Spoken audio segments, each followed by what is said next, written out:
የትግራይ ህዝብና የአማራ ልዩነቱን ታውቋለህ። ያሰቡት ዓላማ እውነትን ይሁን ውሸት፣ ትክክል ይሁን ስህተት ታግሎ ህዝባቸውን የማታገል ስነልቦናቸው ደስ ይለኛል።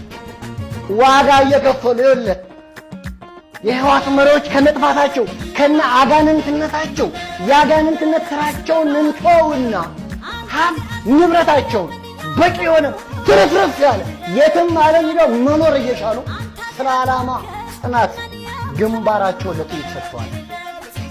ሽፍታም ይሁን አሸባሪም ይሁን ምንም ይሁን መሪ እንዲህ ነው የሚያታግለው። እንዲህ አይነት ጠንካራ መሪ በስህተትም በውሸትም ቢሆን ጠንካራ ልጆችን ተክቶ ያልፋል።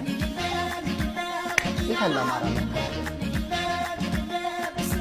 ስነ ልቦና ያስፈልጋል።